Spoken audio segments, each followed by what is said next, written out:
Greetings, Marsh here, and welcome to episode 352 of my modded Factorio playthrough. In this episode, we are going to test our biter zoo and start making some crystals. Enjoy. Are we down to the base resources? Well, mud will come in from somewhere. We'll also add our own, and it goes in. Fertilizer will come from somewhere. Making the mushrooms, they all get processed. Fruits, pips, and alien bacteria. The bacteria is the thing we need, which goes over here, which gets added from meat, which comes from somewhere else to make the alienated meat. The other stuff gets turned into nutrient pulp, which goes into these other setups, but it's not enough, so we use beans from outside to top that off. And then the beginning of this chain is we need to use the biter queens to grow eggs, and the eggs get hatched into some biter queens, but mostly biters, and then those biters go into the zoo to make our raw crystals, which go out. However, we may find ourselves running out of queens here. And in fact, instead of doing it with an inserter here, we may want to just leave it and instead pull the signal off of here for how many queens are available. And then we will need to do the egg experiment to get our queens. And that will only have to run for a while, but that is a part of this. This won't go very far without the egg experiments. Luckily, we went through puffers already. If we didn't do that, we wouldn't be able to do this, so we had to have started from somewhere else.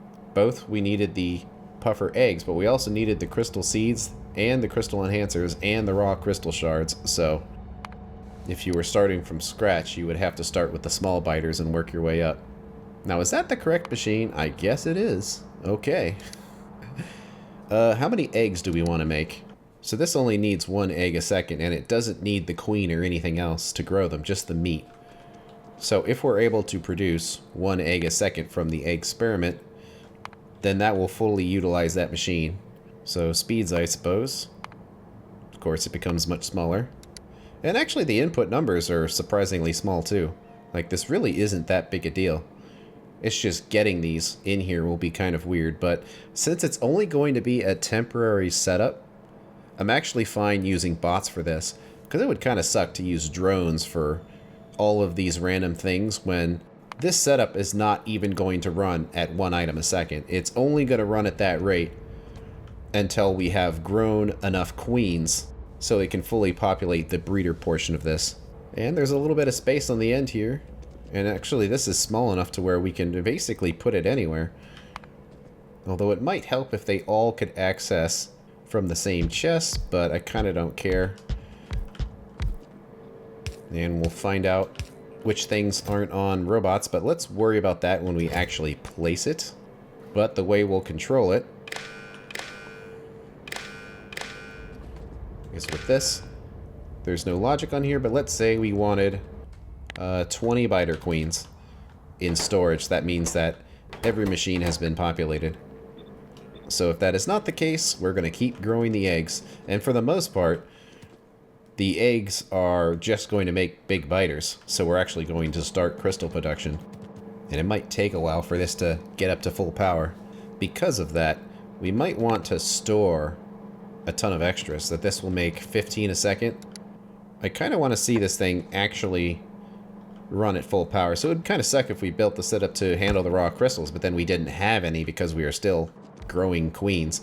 So let's have this thing here. It's gonna potentially fill up super high, but that's fine.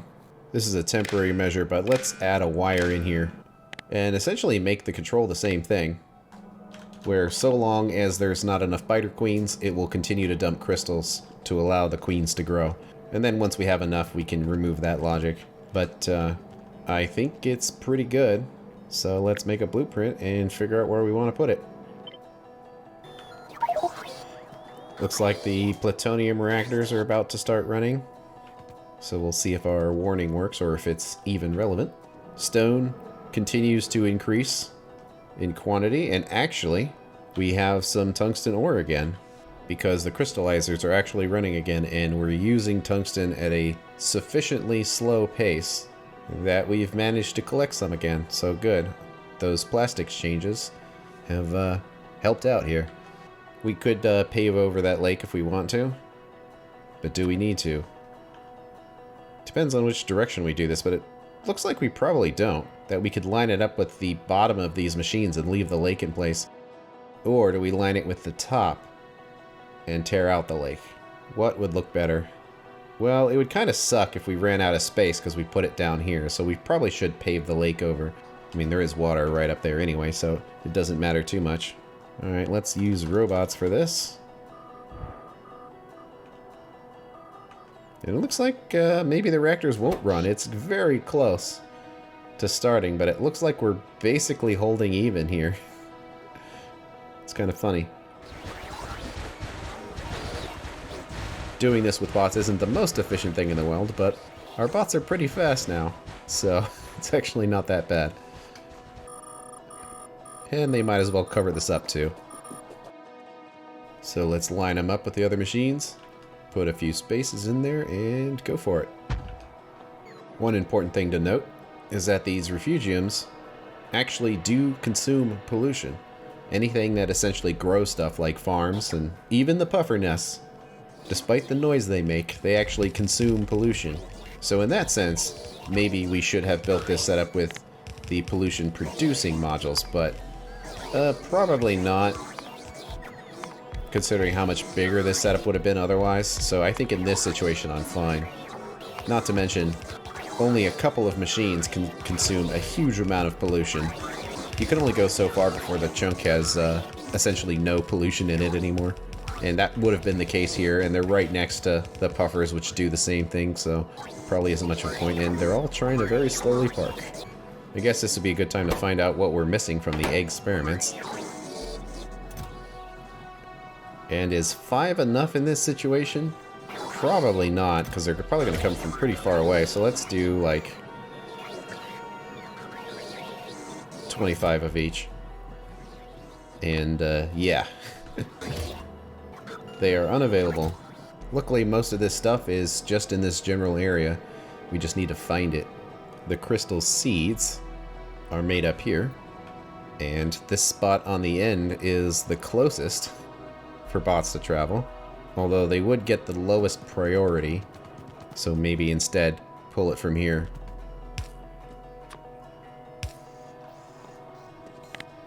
Actually, we can just kind of copy this thing. Now we need the crystal enhancers, which are made right here. Let's put that in there and give it a filter inserter just to make sure it doesn't accidentally pick up the wrong thing. There we go, that's being picked up, and now we need the raw crystal shards. So which ones are those? Those are splinters, so that's tier 2. And let's pick up from this side so it gets maximum priority. And there we go. So I kind of want to see this get started. Although it's corrosive puffer eggs that we need to deliver, not the puffers themselves. Which actually kind of tricky because that's not how this thing is set up to operate. Because it's only based on shells, not how many of each individual puffer you have. Wait, and this one is actually completely missing. It's food. It wouldn't run anyway. But it should be piled up on the end here, and this one doesn't have its food either. So we have no pips and no fruits. That's the same thing we're dealing with, so... Alright, what's going on here? No mud water. Oh, is this a pump that got destroyed? Or no, it's actually maxed out on mud. That's interesting. Well, this is going to be funny looking, but we'll do that to give it a nice buffer. And each of these has a ton of mud in it, so we can just clear it out real quick. I kind of see what's going on here. It's pulling it from kind of the incorrect side. So if we made this nearsighted, there we go. There's the puffer noises again. If you weren't expecting it, and I knew what it would be, and I still wasn't expecting it.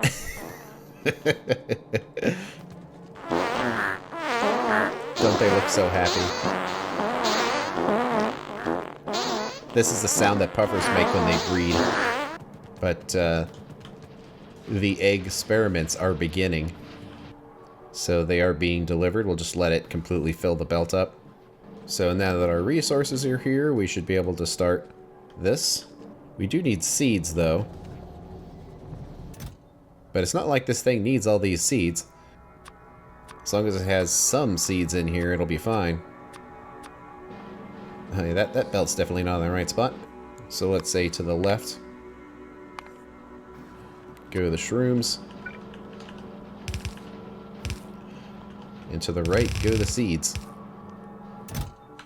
So we can just chuck them in there. And there they go. Getting processed into their items. Those machines are really loud. Nutrient extractors, I'll have to remember that. They're making the pulp, which is being sent into these machines. But it's not going to be enough, but we should probably at least fill up with meat first before we hook up the beans, because that's going to consume more of the spores. This is a major source of meat right here. So the first thing we can do is just have a output priority to the left. And it needs to be a lot faster than a yellow, which shows you the quantity of meat we're going to need for this is significantly higher than what we have right now. And I guess just let all this fill up. Technically though, we probably want the output priority to be on the right, and then from here we also want it to be on the right, because we want to be able to make eggs first before we can hatch the eggs, before we can grow the biters. Although we're going to need a lot more meat a lot faster than this.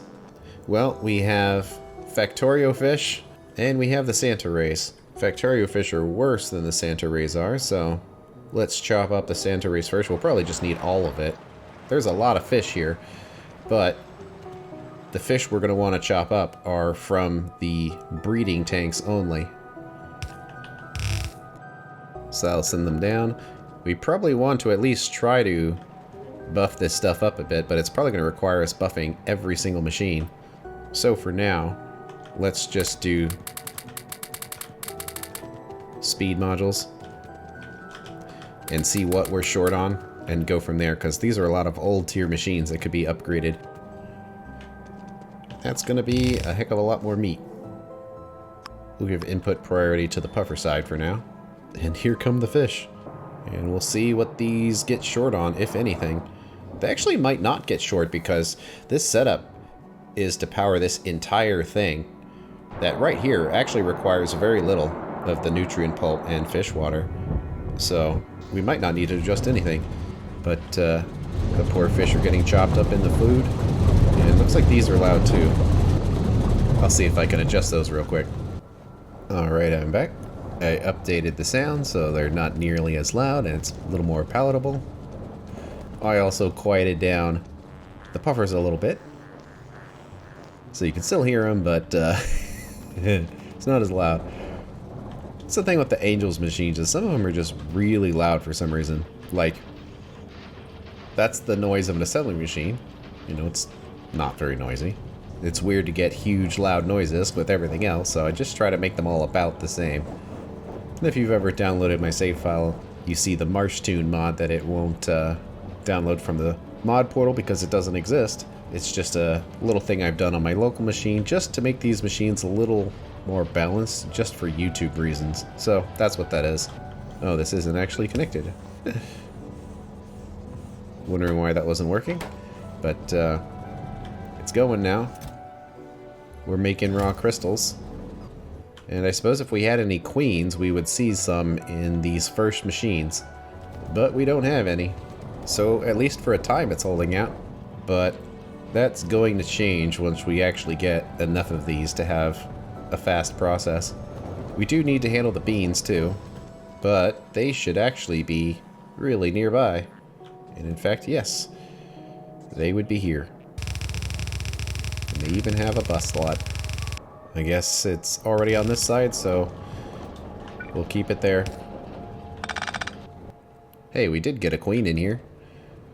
So it is starting. Well, that's the full system. We just need to let it run and build up queens.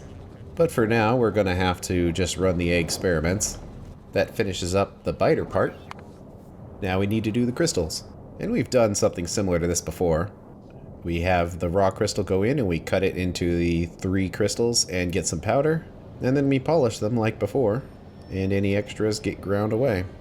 So what we're doing is actually quite similar to this, but this is without any modules, and it was quite big. And then we did it with some of our modules and made it smaller. It's probably worth trying to copy this. All three tiers are essentially the same thing. Crystal grindstone and crystal slurry goes in and you get an output. And this one is much smaller, but it's also kind of long and weird. But we could just make another long and weird one right next door. Presumably it would have the speed. And we wouldn't even have to do the crystallizer part because we wouldn't be growing the crystals. The part we would do is just this. We could make this setup a little smaller, but it's not like space is at a premium right here anyway. So I'm actually fine just kind of copying the whole thing. We'll get it figured out in a bit. Because if we put it right next door, it can share a lot of the same logic as far as like where the dust goes and what happens to it. And then we would essentially kind of just line it up, and in fact, this right here is pretty good. And it looks like they used unloaders because of inserter limitations of all these items, and whatever, we'll just keep using them. But one advantage is that essentially we can use less speed modules and more of things that are efficient. So keeping it in its original size, besides matching everything else and looking nicer, it's also more efficient. And the output of these is essentially going to be exactly one red belt. Is that kind of what happened here too? Basically. And it seemed to work for that, so we'll do the same here. And then it looks like we have logic that makes sure that we have at least 1,000 of each of them, and if we don't have 1,000 of each of them, it allows it to keep going. So that's fine. One of the outputs of all of this is crystal dust, both from grinding the extra ones and from that initial cutting. And we can just throw it into the same warehouse. And I'm wondering if all of this stuff going together, what kind of output is it going to be as far as dust? Actually, kind of a lot. So knowing that, let's just preemptively make all this stuff purple. It's probably overkill, but we are prepared for the future, and let's make all of this purple too. Because this is ultimately where it's all going to get used up at. Oh, those inserters are crossing each other. There we go. Looks nicer. And we could upgrade all those machines, but let's just wait until that's actually a problem. So then the 3 crystals are split, but all of these filters need to be good. And as we're working on this, I'm super glad that we're using the existing design and not redoing all of this again. Because you don't want to reinvent stuff if you don't have to. And looks like we're in a situation of needing milling drums, but we can use robots for this. Let's just ask for 50. And the request is on the way, so they must exist. This gets rid of the extras, and it works through logic on the inserters. And I guess I'll just leave the red ones in there, because they worked for the other side. Potentially we would need to do up to 15 of each. So how fast can this go? Surprisingly, a lot less than 15. Because that totally could put out more. I wonder if that was just an oversight, or the machine was not powerful enough. It is with 1 speed module. So we'll put 2 pollution cleanings in there. And also, change recipe. So then they're trying to get 200 of each crystal type. Makes sense. It's nice that everything is sorted in the menu to make adjusting these easy. So that should work. It'll give us the output of the different kinds that we need. We don't need to split those crystals off to the side, because they don't actually go into anything besides just what we need them for. So everything's going to be on those 2 belts, and then they need to be sent to the train, which would be out here somewhere, and they would be exactly 1 red belt for each side. Luckily, they can all go straight up. Okay then, so how are we getting these crystals here? It would be quite the belt. And just go straight across this empty spot here. Although we could make it a little cleaner, in case we want to put something else there in the future. There'll be less to move if we do it this way. And we're definitely going through our uranium-238. It's very slow, but it is going down. That reprocessing the spent plutonium fuel actually consumes quite a bit of it. And it's interesting that we could basically use the egg experiments to just grind these raw crystals out without actually using the queens. But I guess if you go long enough, eventually you'll get enough queens. And we're certainly building a few. This kind of reminds me of plutonium in a bit, where you have to run this a bunch to save up enough plutonium to make more plutonium. That's kind of how the queens feel here. But the longer it runs, the faster it'll go, and the less egg experiments that it will need to run. Okay, the crystals are here. Let's see how all this works. Well, that's not going to be fast enough, is it? Not really. There we go. So it's making all the colors. Junk is being sent on its way. All of the crystals are now sorted. Then they go to get polished. And they kind of get split in both directions, whatever direction they need to be at. And these recipes need to change. But otherwise looking pretty good. Since we did it once before, we didn't have to do too much work again to make it function. I wonder what the biters actually look like. It's kind of hard to tell because they're so small. No, I don't think that's actually a biter. It's just kind of an interesting symbol instead. Or maybe it's so small it's hard to tell the difference.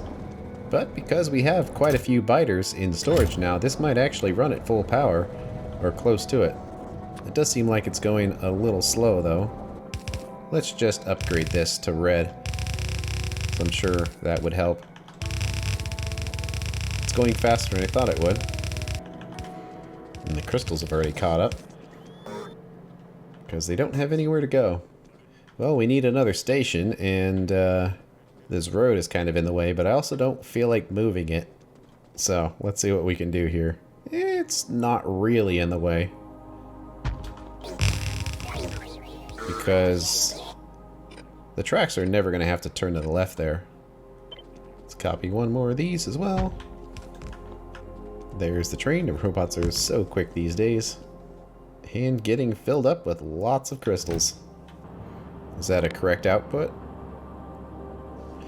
Yeah, basically, because it's not maxing out the 3 colors, because half of it's going towards making these, which are 3 times as dense, so I think it's fine.